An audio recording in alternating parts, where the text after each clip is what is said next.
And are we recording, Elena? There you go. All right. I think we're ready to go. So Rock and roll. welcome everybody to another episode of Coffee and Issues. My name is Carol Bernard, CEO and co-founder of Gavology, and I'm joined by my co-host today, Mr. Michael Lejeune, Hello, everyone. over at RSM Federal. So, hey, thanks, Michael, for joining us again today. Yeah, great to be here as always. Awesome.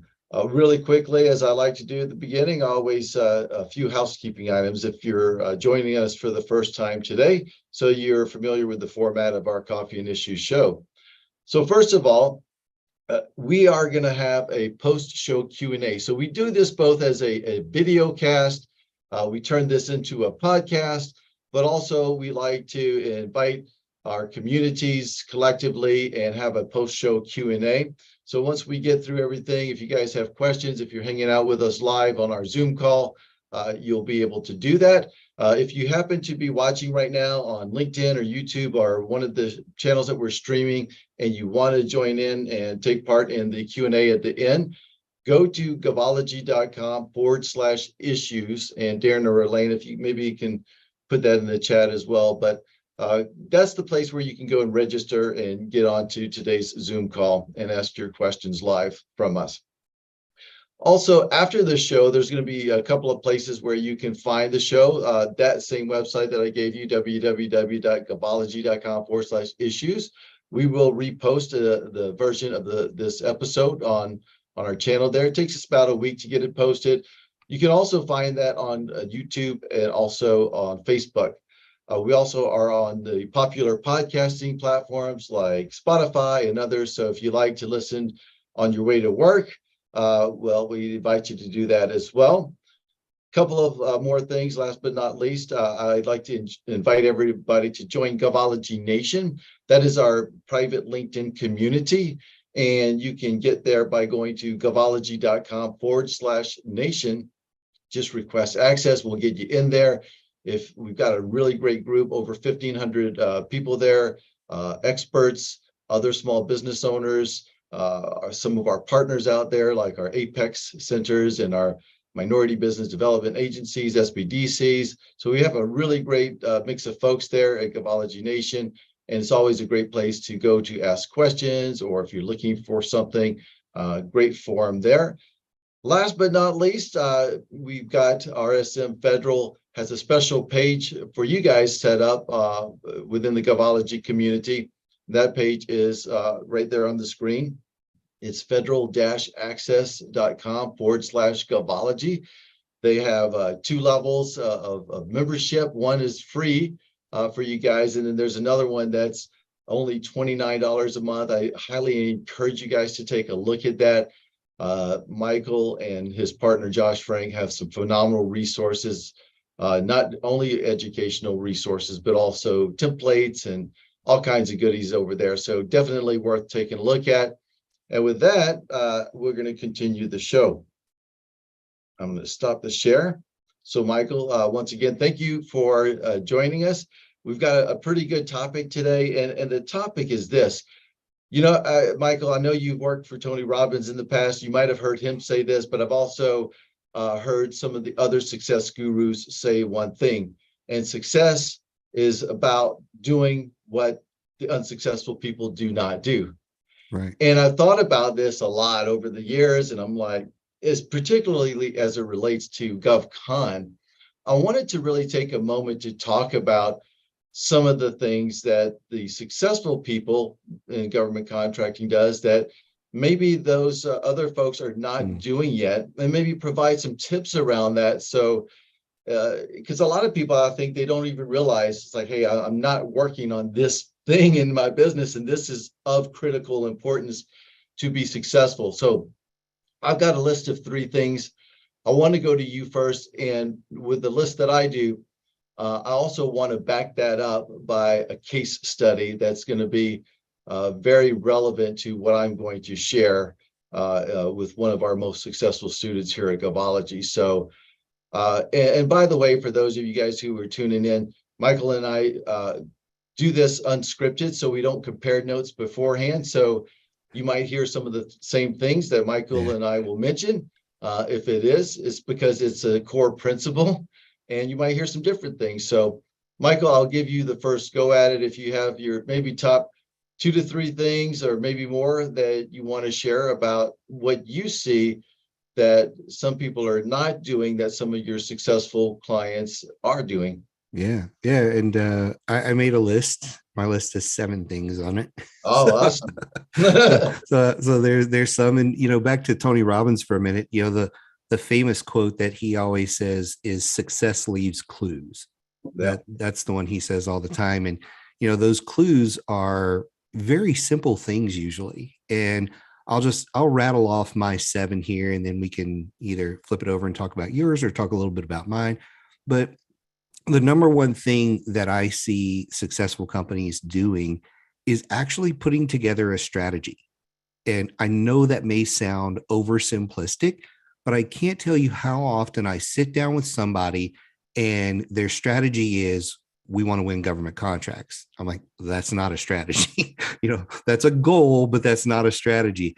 So having a strategy, number one. Number 2 is they niche their business on either a product or service and a customer. So it's not just one thing. There's 2 things: their product or service and their customer. They niche on that. The third one is they hire really well. So their recruiting process, their recruiting pool of people, they do really well at hiring, because a bad hire can set you back months, if not years, and cost a whole lot of money.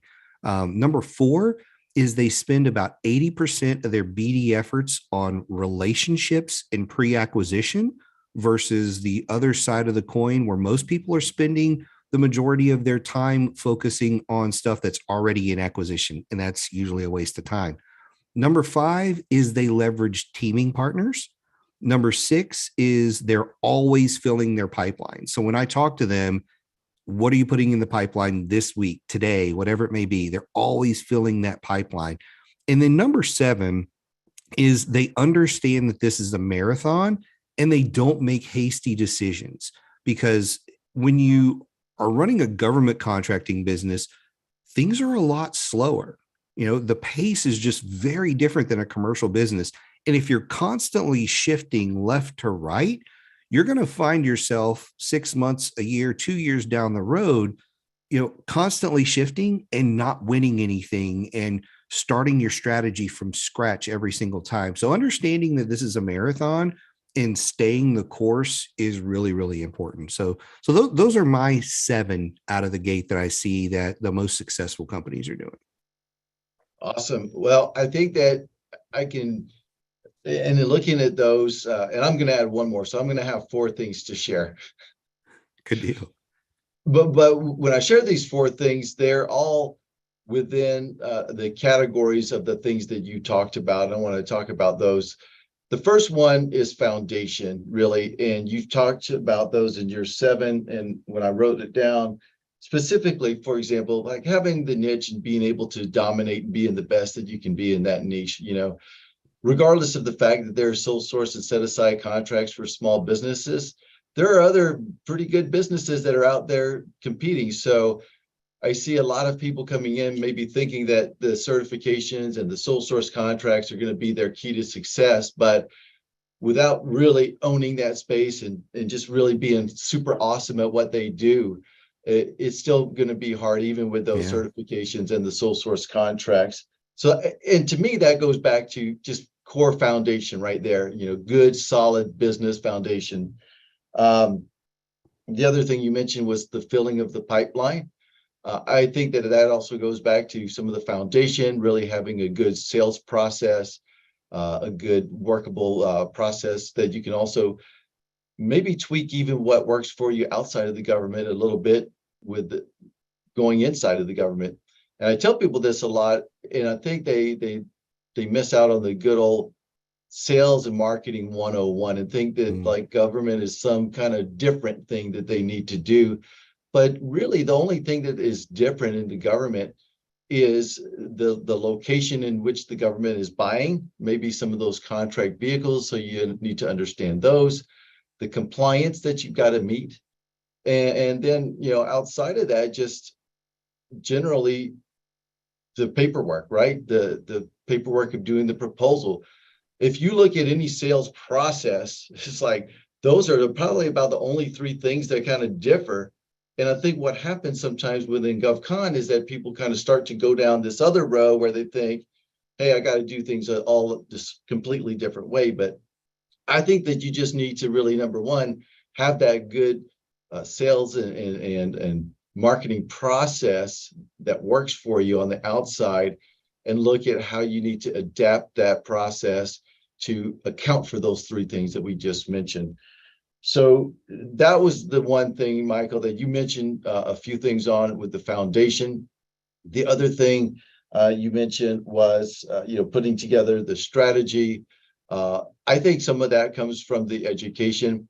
I think education is super important in this marketplace, and not enough people do it. If I look at any population, unless people are really like promoting education, there's only about maybe 3 to 5% of the people that will take the time to get educated. So for those of you who have joined this session, congratulations, because you're already in that top group. And just keep doing that, because really in this marketplace, knowledge truly is power.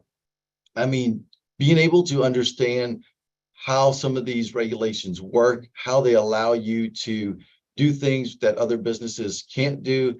You talked about teaming. I'm not going to get into the whole exemption for affiliation and the mentor protege program and everything like that.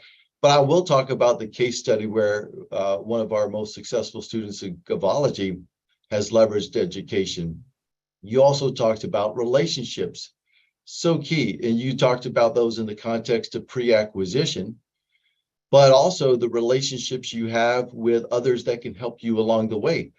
The experts, the attorneys, the accountants, the coaches, the consultants, the Apex centers, and the others that are out there to help you out. Leverage everybody that you can. Surround yourself with this team. And that's another key that not enough people truly do enough of that. And then the last thing I will say is that not enough people are really willing to make the investment into their business and spend the money that they need to do. They try to do the DIY approach, and it's tough to do a DIY. I can't say it, Mike. That's a little bit different. The DUI. Some people do the DUI approach. DIY government contracting is tough. Yeah. I mean, if not impossible in some regards, especially when you're looking at the big contracts. You might be able to get some small stuff, but when it comes to the big stuff that people want to win, it's hard.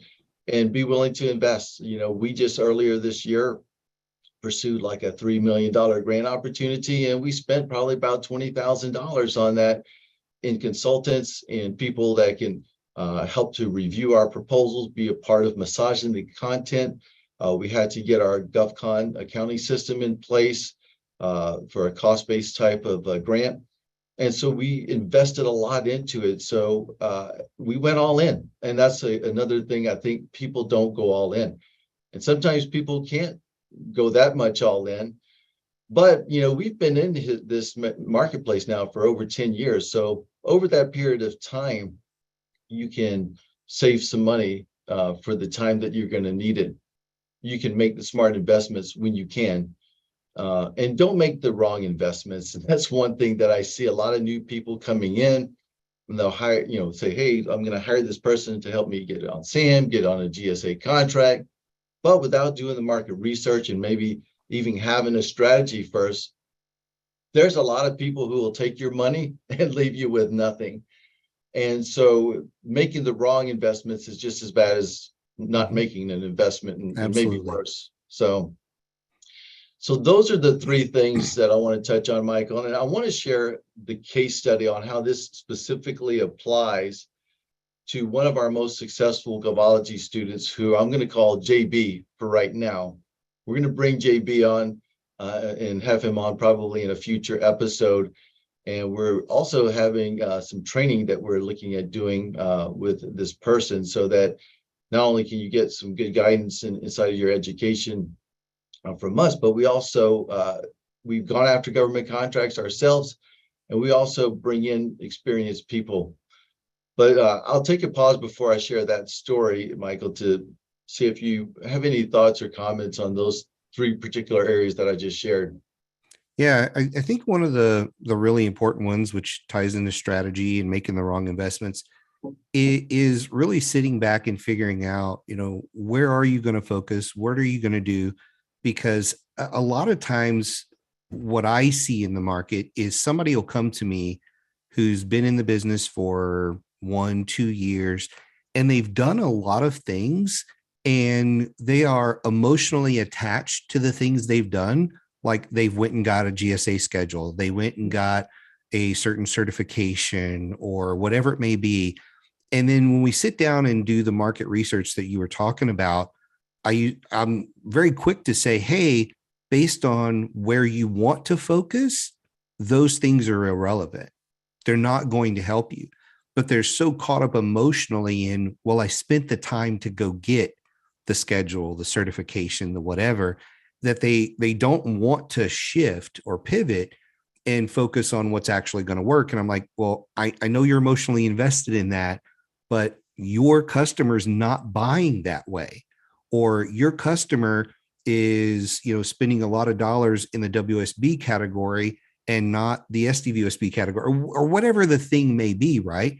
And so I think that's one of the reasons why it's so important to have the strategy, the market research you talked about, all those things up front, because it's not just about, to me, the money investment, it's the time investment. Because a lot of times when people are going down a path, like say the GSA schedule, you're talking months, if not a year, sometimes to get something like that. Or if it's a certification, in a perfect world, you could get any certification in a matter of 60, 90 days, but it's not a perfect world. So you start going down the path, you take a break from doing the paperwork, you catch up with it in a month or two and you re-engage it, but you're kind of hoping that certification is going to really make the difference for you. And now you've wasted 6 months, you've wasted 9 months on whatever that thing is.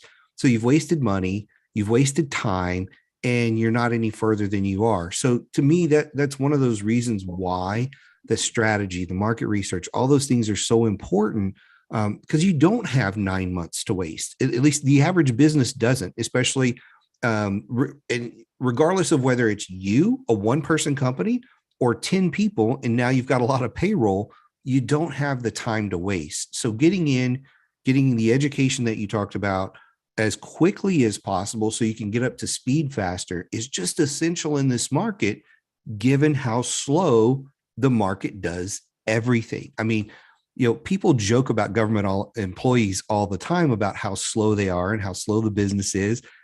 It's true. It's true, right? The market's really slow at how it moves.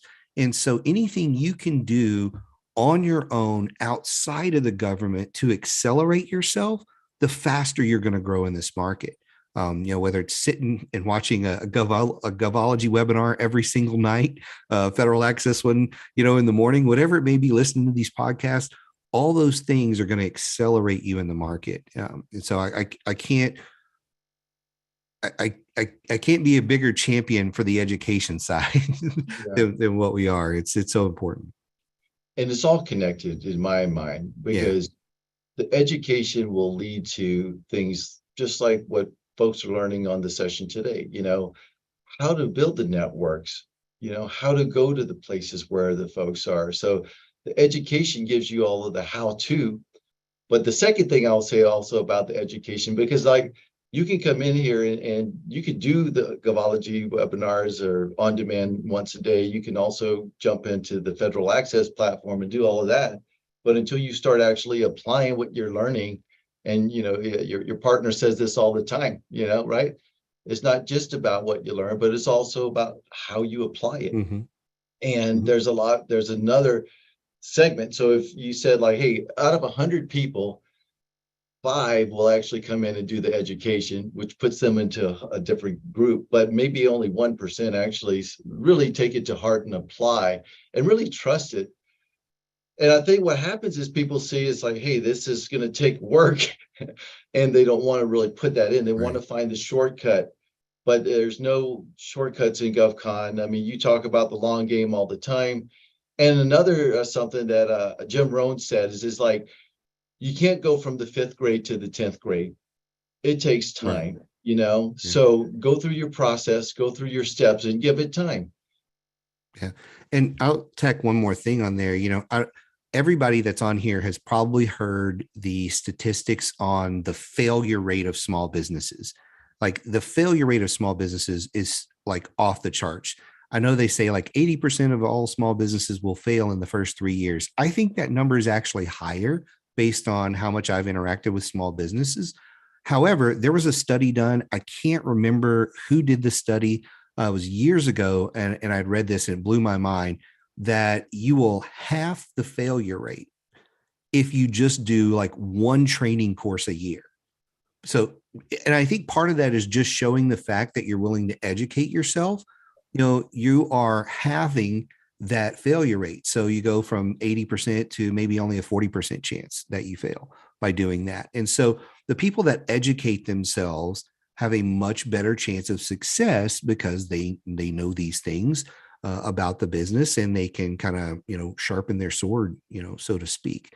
And it doesn't take much. I think that's the thing for me is we're not talking about resetting your entire mindset, resetting how you do everything in your business. Oftentimes it's a small little tweak. You could sit in a 2-hour workshop and walk away with one little nugget that changes how you do sales, or changes how you position your company, or changes your thought process on how you find teaming partners and work with them. And that one little nugget is the difference between success and failure for you. And so, again, that's why I'm such a huge advocate of sitting in on these trainings, asking questions. It's one thing to sit and just listen. It's another thing to interact. When you're asking questions, which I get questions on LinkedIn every single day. I get them in my inbox every single day on all the other platforms. And these people are just asking questions on, hey, I'm doing this, but I think I'm making a mistake. Can you help guide me left or right 5 or 10%? And that 5 or 10% is often what makes the difference. So it's really little things that wind up producing really big results for a lot of people. Yeah, absolutely, man. And I want to share this case study with one of our most successful students. And remember, we talked about 4 things at the beginning: foundation, education, relationships, right? And we also talked about that expert guidance, but we also talked about the action part too. So that maybe is 5 things. Yeah. Or I like want to 12. share this story all the way through from start to beginning, because you will see these things play out in this contractor's journey. And the reason why we're here, just like promoting the education. And, Michael, I'm almost hesitant sometimes to kind of say educate, educate, educate, because it's like, of course, I have a vested interest in having people educate, I have an education business. But the reality of it is that we have these businesses because they produce results for people. Mhm. And I think that I don't do a good enough job sometimes of like advocating for education. But let me share this story with you. So in 2018, we did a master class, teaming and mentor on joint ventures and mentor protege. You talked about one of your 7 things being teaming, and we see some phenomenal things happen in the government marketplace in that realm of teaming. And actually, your partner, Josh Frank, was one of our educators. We did, it was like about a 9-week cohort type of program. It wasn't free. It was about $2,000. And we only really had a handful of people that invested in that course. So number one, they didn't want to invest in the training. But one person that came in did go through that training. And not only did they engage and basically watch every session that we did, but they went out and applied what we taught. And when they did that, within about the first year, so they came in One of the things that they did have going for them, what I will say, is that they had a really strong leader with a good mindset, and they had foundation in their business.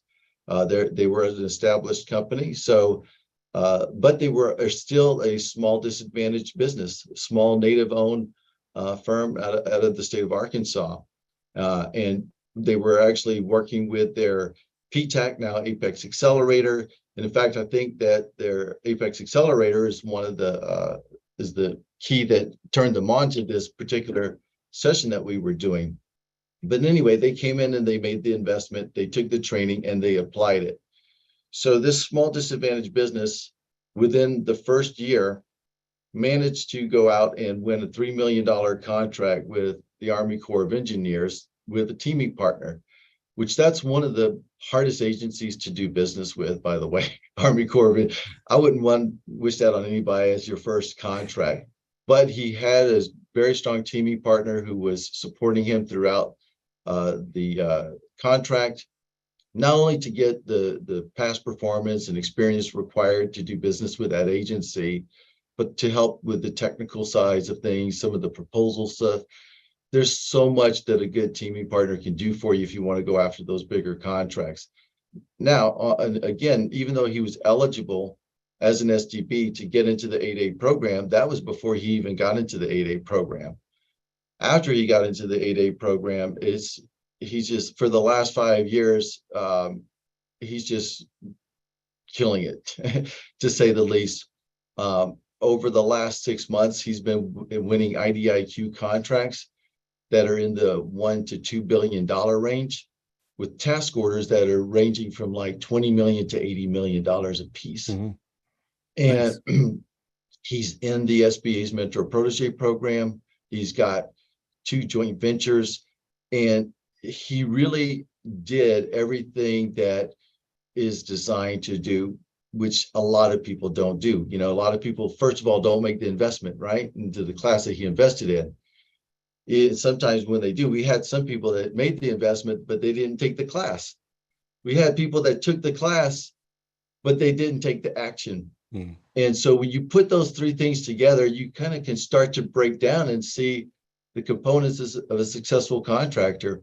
And you can either really follow that path, as you said earlier, success leaves clues, follow the path, right? And this is what he did. And the sky's the limit right now. We're so excited for him and his business and any partners that he's involved with, because they're all doing very well. And so that's just one example. I know you have your own examples, Michael, of this. And but again, I just can't emphasize enough, education is the starting point, relationships.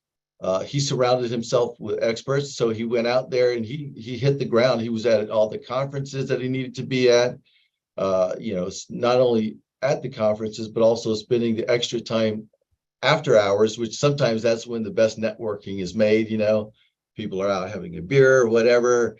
And that's when some of the true secrets kind of come out and the true relationships are made. But anyway, it's just phenomenal to see that kind of success by a small disadvantaged business winning billion-dollar contracts. Yeah. It's available to everybody.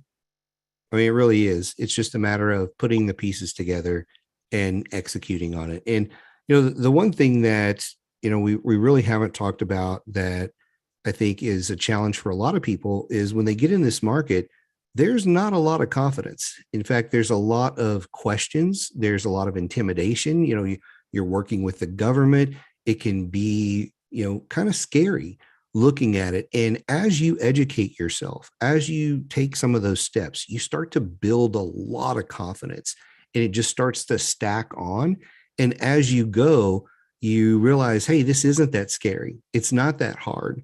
And once you have a groove, you have a system in place, it's a lot of rinse and repeat, just doing the same thing. Even if you want to go to a new agency, or if you want to introduce a new product or a new service line, it's a lot of rinse and repeat of doing the exact same things, just changing who you're talking to or pitching to or whatever it may be. But you don't develop that confidence without the education piece. and without the execution piece. Those two come together because you can feel really confident, but then you can be timid about, taking those steps. I still have people today who are running, multi-million dollar businesses that say, Mike, is it okay to call a contracting officer? Is it okay to, I'm like, yeah, it's okay to call these people. Or, how many times can I email them before I get on their nerves? I've emailed them once. I'm like, well, you got plenty more to go, right? Because they're still timid about being in this market. And so again, the education plus the experience from execution helps eliminate a lot of those hurdles. And you learn a lot from just executing, even if you sat in, that workshop that you were talking about and you executed flawless, you're going to come up against barriers. You're going to come up against challenges that probably weren't covered in the course because they're one-offs or whatever they may be. And the only way to go over those barriers is to face them, to be out there executing. And you're not going to learn that by sitting at home and thinking about this stuff. Like you got to be doing it.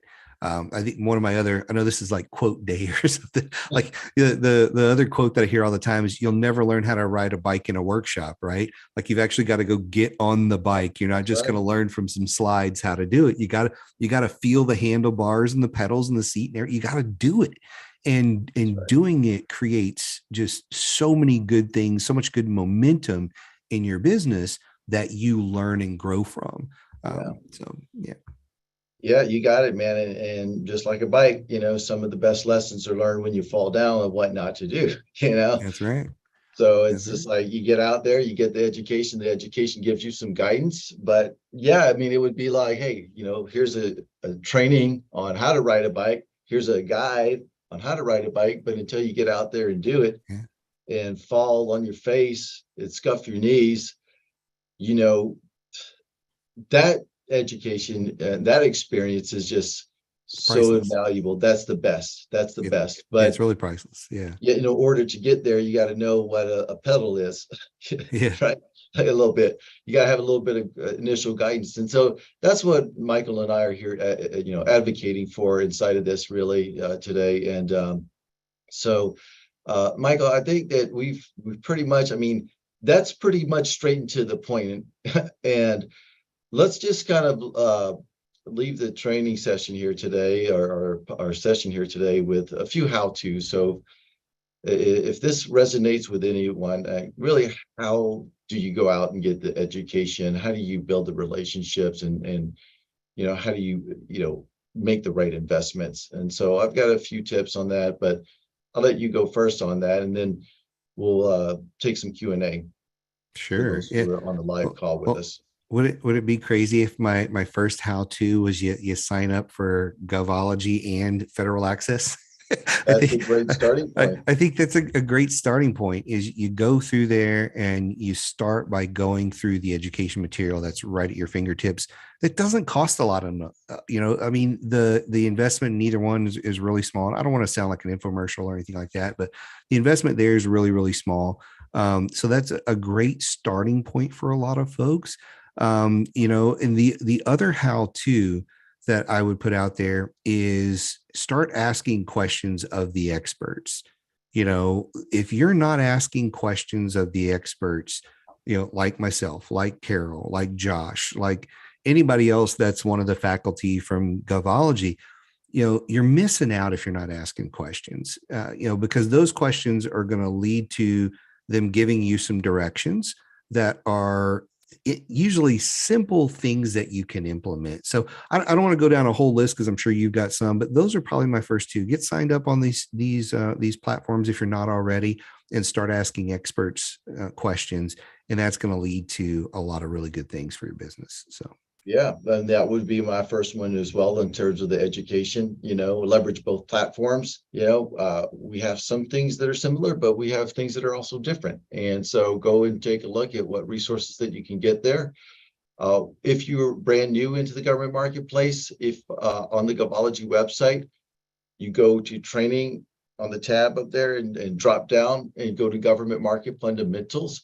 We have 12 or 13 trainings that are designed in a logical order to kind of help to get you some of the base knowledge that you need. then once you get that base knowledge, then you're going to understand that as you go on your journey, and if there was any roadmap that I could actually ever give somebody, I thought it was impossible to do a roadmap, but I think I figured it out. It's that you go out, you learn, you apply, you fail, and you repeat, So over learn and it over again. over again. That's how you go down the road. That's how people find their success in government marketplace, but if you're not doing those things, you're not going to be successful. And the other way I would recommend using the platforms is that know what content is on it. We have a whole on-demand library. We've got about close to 150 trainings now. I know you guys have a lot as well. Get familiar with, go to the on-demand on Govology and see what topics that we've got. So for example, if you come across like, hey, I'm going to need to understand GovCon accounting, or this next contract that I want to go after, or cybersecurity is something that I know I'm going to have to get with the program on. Go to the on-demand directory at Govology, look for those topics, get the training.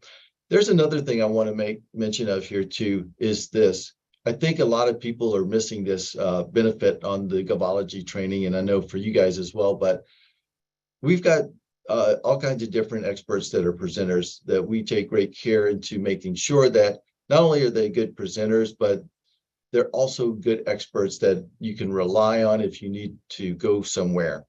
So the thing that I'm going to say about this is that when I went for that $3 million grant earlier this year, all of the experts that I engaged were people, except for one, but all of the experts were people that were on the Govology platform.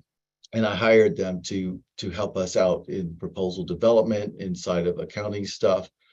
And this is the other benefit as you listen to these gurus, these experts that are out there on our platform, and on RSMs as well.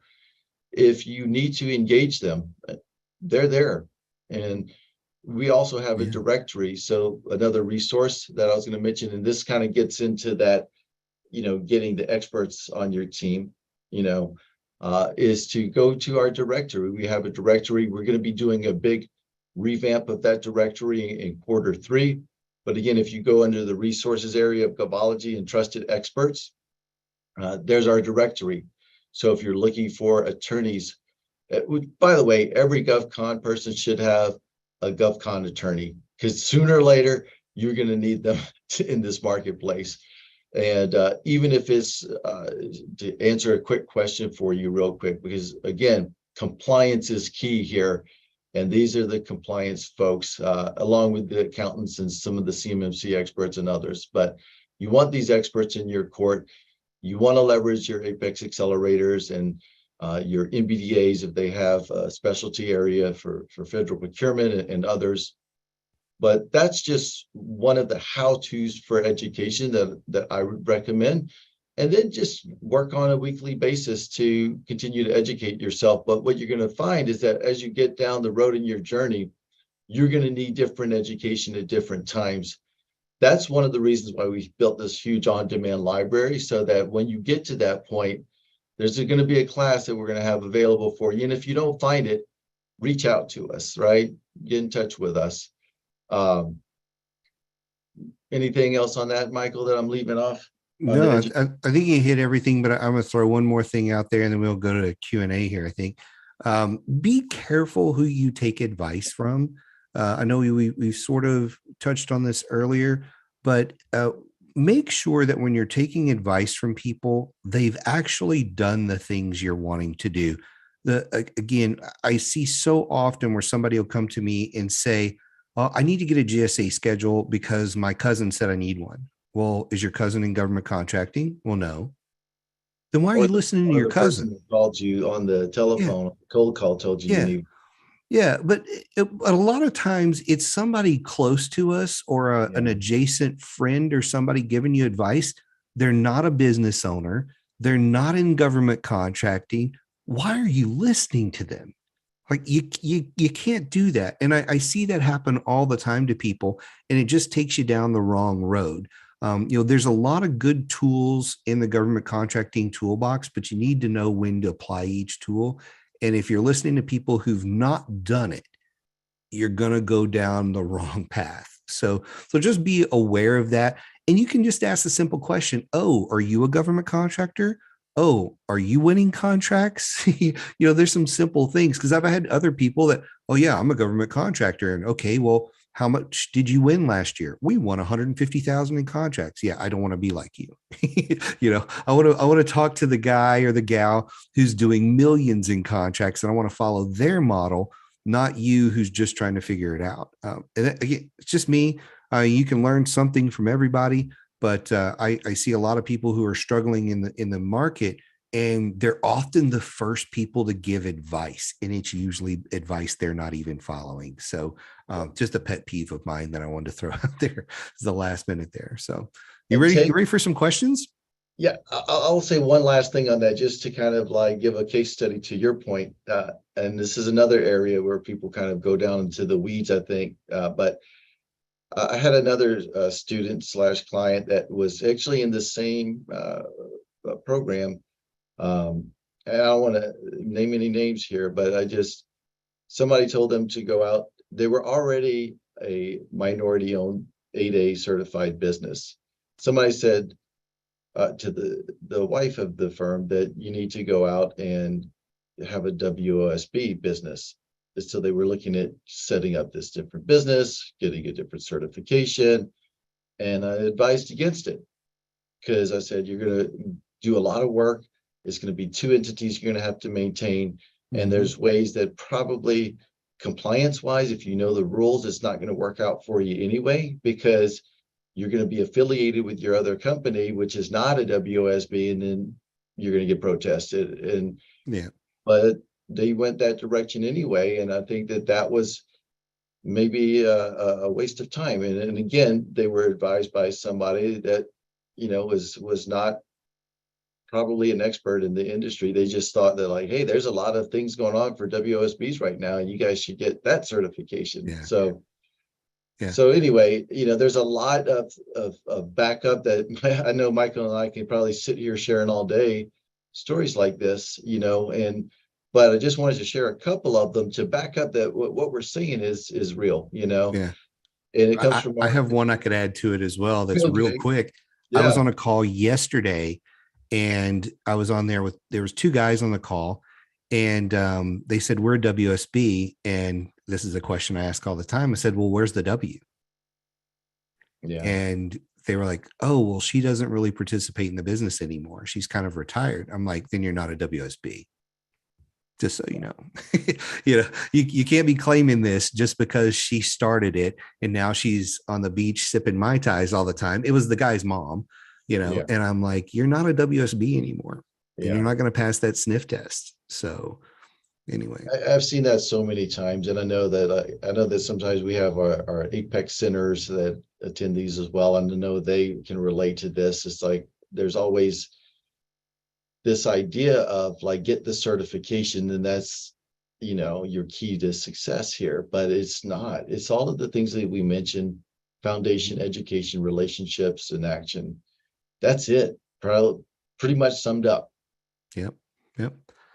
So yeah, now I think we're ready for questions. Now that Yeah, we got so our soapboxes out of the for way. those of So you guys who you can hang out with us, but again, if you're watching us on the live stream and you want to join the live Q&A and ask us some questions, please feel free to do that. If you're watching this on demand, post those questions in Govology Nation. It's www.govology.com/nation. We'll do our best to get to those. But for those of you guys who are not in the Q&A, I want to just thank everybody for who have attended today, and I hope you guys put these practical tips into place in your business. And we're going to see you guys on the next episode of GovCon Coffee and Issues.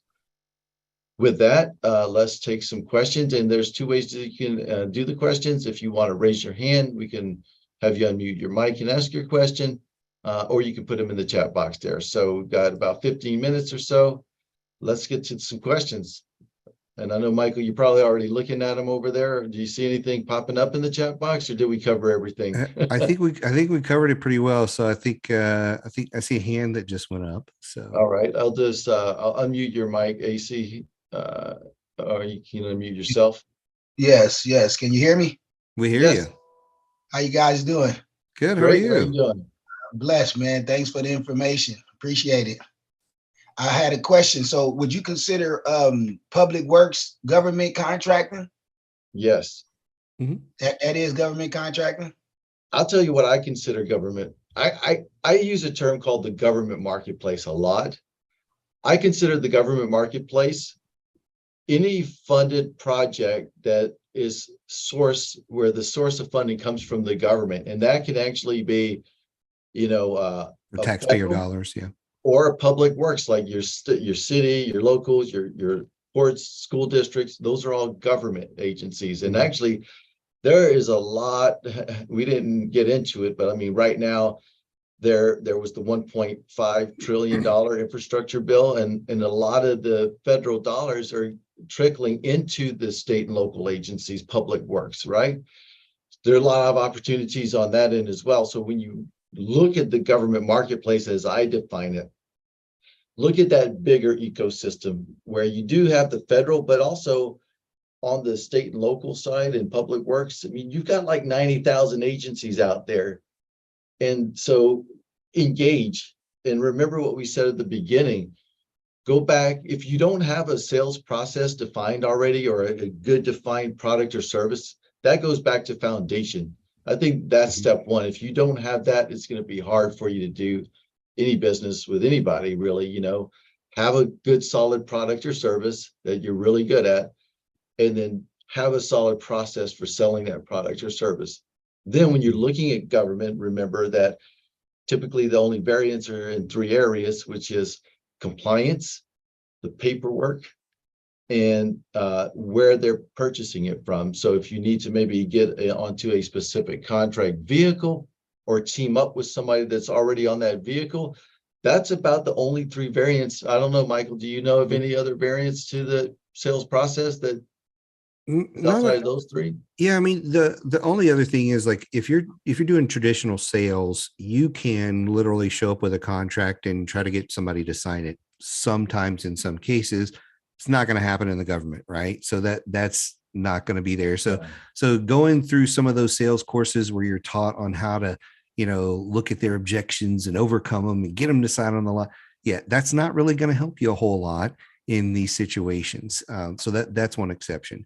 What I would say though, AC, is what you're talking about when you get into public works and things like that. You're talking the SLED market, so state, local, and education market. And it does operate slightly different than the Fed market. Not a ton of differences, but each state has its own set of politics. Each municipality has its own set of politics and how they do things, preferred contractors, systems you'll register in, things like that. And so you're talking the SLED market when you're doing public works, which is a little bit different. So, and there's different tools and resources online that I would recommend if you're going to focus primarily in the SLED market. I primarily focus in the Fed market, just because I find it easier to understand all of the agencies and how they work and their budgeting systems. And I like the simplicity of just a few systems to log into to track opportunities and things like that. So it's a little bit different from that perspective. But other than that, it's fairly similar on how you're going to position the RFP process and all of those kind of things. The credit you're going to get for having different socioeconomic statuses are different on how the states are set up. So I'm not too familiar with every single one that's out there. Again, that's why I tend to stick in the Fed lane versus the SLED lane. I just find it more simplistic, if you will, to do that. But you can start in one and cross over into the other. So just because you start as a SLED contractor doesn't mean you can't eventually get into the federal market. In fact, a lot of people that we work with are in both. So it's just a matter of where you start and where you finish, basically. So Yeah, and I would encourage you to explore both realms, and I will also say something that about the gobology training that we do is that we do have a lot of federal things on the platform, but in a lot of instances when we can and when it's relevant, we try to make it general enough so that we try to focus on a lot of the core principles. So like if you go through our government market fundamentals series, a lot of the things like prospecting and like marketing and like some of the things that you're going to learn, you can also apply across the board to the government marketplace state and local side. Like Michael said, like the certifications are different. There are some differences. And when those are the case, we say, hey, go and research what is relevant for you in your state, because we don't do training on every state. Your Apex Accelerator, if you guys don't know what those are, it's a DoD funded program, and there's one in each state. And those guys are really good at helping you understand the local environment as well. So, the website to get there is abtac-us.org. We can post that into the chat here. If you don't know what your Apex Accelerator Center is, formerly known as PTAX, definitely encourage you to go out and connect with them. Mhm. We have another question from Priscilla, and it's to get in the door pre-solicitation, who are we targeting for contacts? I'll jump on that one first. The main two people that I'm looking for are always contracting officers and program managers. Those are two of the ones. You can also target the small business reps. So every agency's got a small business rep. By the way, large primes have small business reps as well. So if you're trying to team with large primes and you don't know who to contact, they have a small business rep usually that you can reach out to who knows all the PMs that are managing different contracts and things like that. So those are the main people that you're going to want to target for almost any product or service. Depending on what you sell, if there's a grassroots level type of thing, you may target some different people, but generally it's contracting officers, PMs, small business reps. Those are the main three that I tend to focus on. Yeah. Michael, talk a little bit also about like some of the pre-acquisition work, because I know that we talk about that a lot, and I think that it's not really taught a lot. And I think that's why a lot of people, they get into this process. Like, so if you were going to a government website or on YouTube or something, by the way, YouTube is not the best place for education for a number of reasons, and I'll just leave it at that. Yeah. But when you're talking about the pre-acquisition, somebody might say, well, Carol, okay, sales 101, marketing, okay, I get it. But what about, there's, this process for proposals and all of that. Again, I call that the paperwork process. But what we have seen successful contractors do, and we should emphasize this point, Michael, that unsuccessful contractors don't do, is the pre-acquisition work. Mm-hmm. Getting out there and, just like you was mentioning, like having conversations with program managers or people in the agency about what you do. And in some instances, you might actually be able to get a contract without competition if it falls into one of the categories that allows for an exception for competition, or if it's under maybe a certain dollar threshold where they don't even publicize it or require competition. I recently did a training that some folks might be interested in on how to get your foot in the door with micro offers. They can find that in the Gavology database, but there's a lot of business that happens without going through the formal solicitation process. But even when it does go through a formal solicitation process, if you have managed to have conversations to understand your client, to understand their unique goals and challenges that they're facing, and maybe even craft something even beforehand, those contractors are always more successful in winning than the ones that are basically just doing the standard things like registering in SAM, watch your email, get the certifications, and try to basically blindly put in a proposal once it hits, SAM, or if you have a bid notification system and you've done no pre-acquisition work, you're going to be at a severe disadvantage. Yeah. And one of the things that I love about government contracting over traditional sales is all of the data is free and at your fingertips. Like, you can't look up in a database and see all the contracts that Apple or IBM or some other big company, you can't see all the contracts they've awarded for all the different products and services. There's no database to go look in. Whereas with the government, you can literally go in a database, search by keyword, you can search by NAICS code, PSC code, whatever it may be, and see who's buying what you sell. And then you can just start going down the rabbit hole And when I talk about going down the rabbit hole, it's saying, okay, we're going to target this particular agency. So I'm going to go look for their forecast.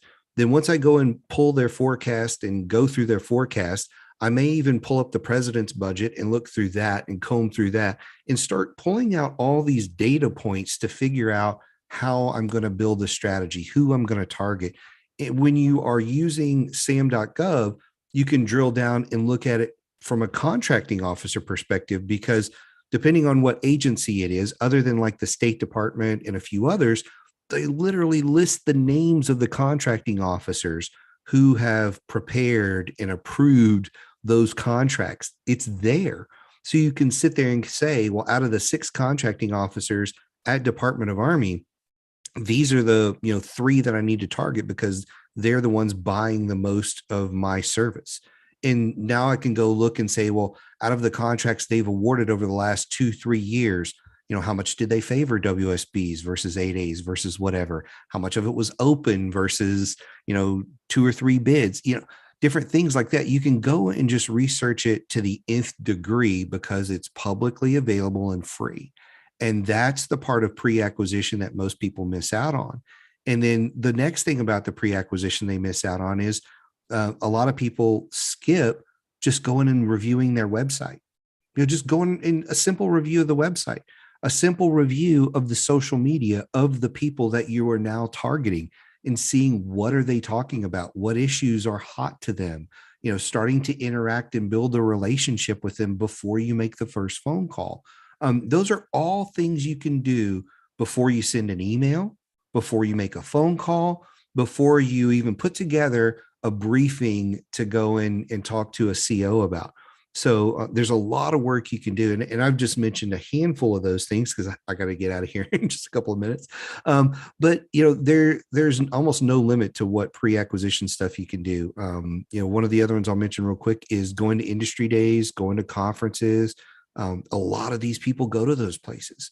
So you can go there and talk to those, talking to teaming partners, talking to employees that you have on site about what's going on and gathering information from them. Again, there's almost no limit to all the pre-acquisition stuff that you can do so that by the time you show up on a phone call with a contracting officer or in a capabilities brief with a contracting officer, you look and sound like you know what you're talking about. And that's probably one of the biggest differences between people who win and people who lose is people who win show up prepared. They know the agency, they know the hot buttons, they know what's on their radar, and they can talk to it. The people that lose show up and say, hey, I sell ABC product.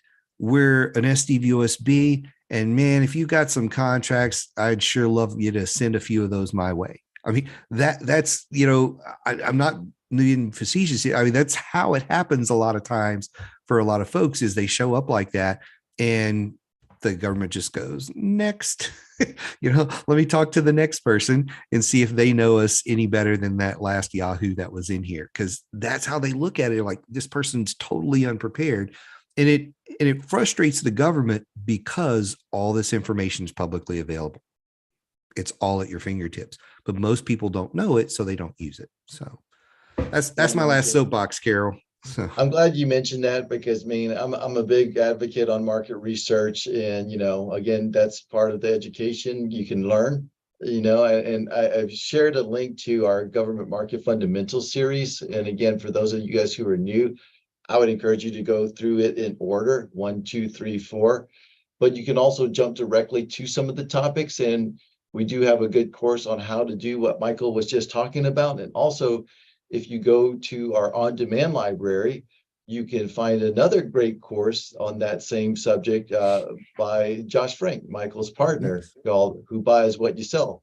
Just go to our on-demand library and click Who Buys and pull that course up and take it. And along with my course, I think with those two, that's a critical skill set, Michael, and we'll kind of leave it at that. But I use it all the time for my own business, and it's just so much intel that you can get from that. So yeah. And hey, Carol, I have to hop off, but there is one more question that is right up your alley. It's about It's from Allie. As a new concrete contractor, you'll see that one or two up. You can read that question and take that one. But I will see everybody next episode. All right, thanks, Michael. And I'll hang out for a few more minutes here and kind of see if we can get to some of these last questions. Let me pull them up on my screen there. Thanks, Michael. Let's see here. As a new concrete contractor, we notice we need to become a subcontractor under the large contractors. How do you recommend we reach out to build these connections / teaming partners? So that's a great question. And, it goes back to, again, the relationships piece that we were talking about.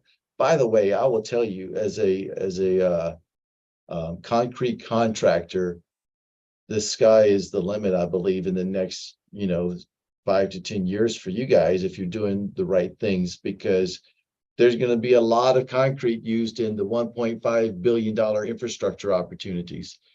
So what I would encourage you to do, one is go back and just what we were talking about, look at that market research course that I mentioned that's in the Gavology series. Watch that. If you aren't already talking with your Apex Accelerator, talk with them to get some pointers and maybe some tips on the contractors in the area that they know of, and maybe they can even provide you a direct introduction to some of them.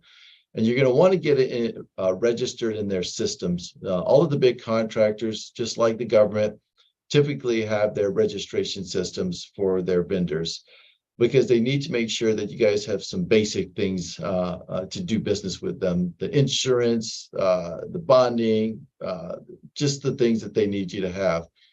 But if you do have your certifications, make sure you add those in there as well.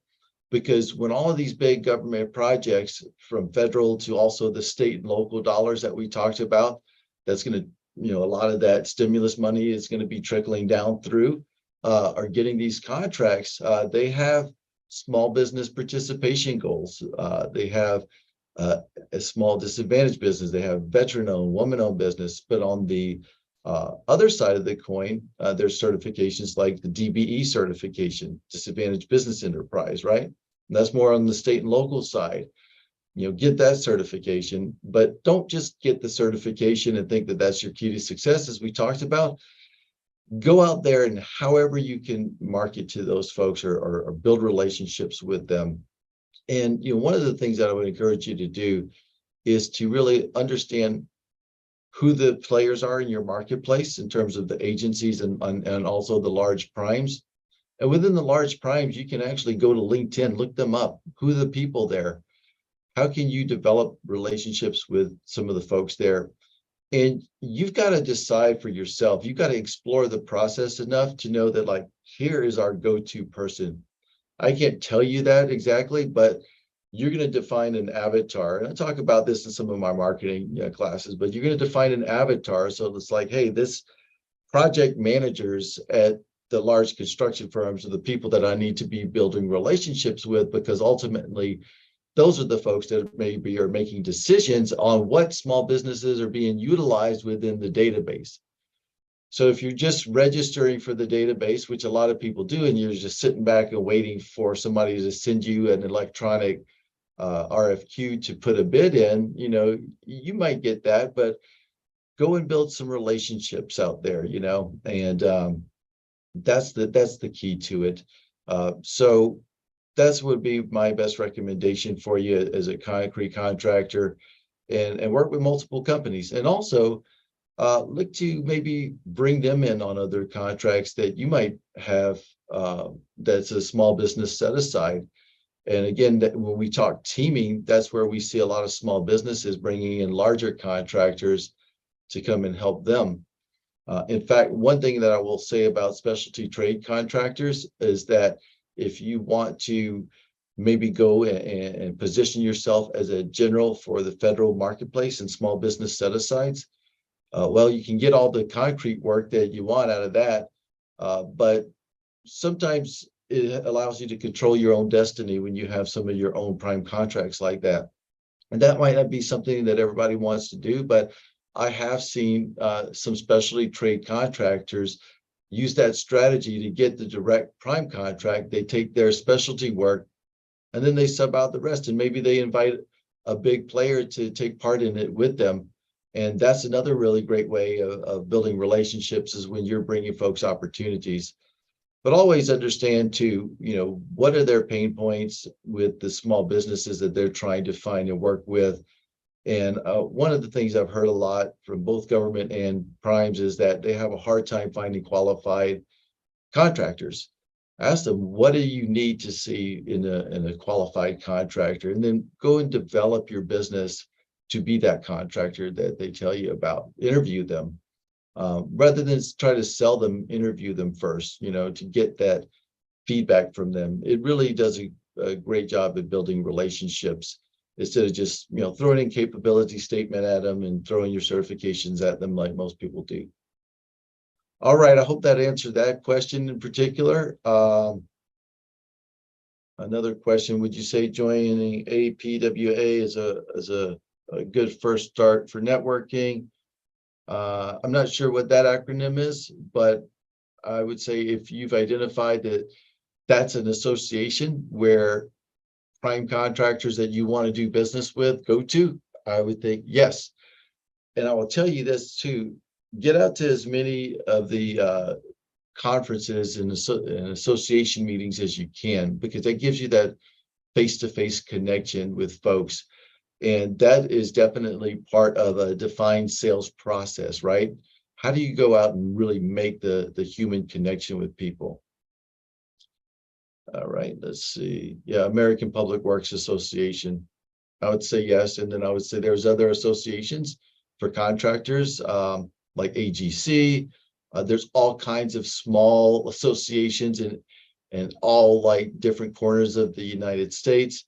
And then in particular for federal contracting, you probably also want to look into SAMI, the Society of wow, I just had a brain freeze on the acronym.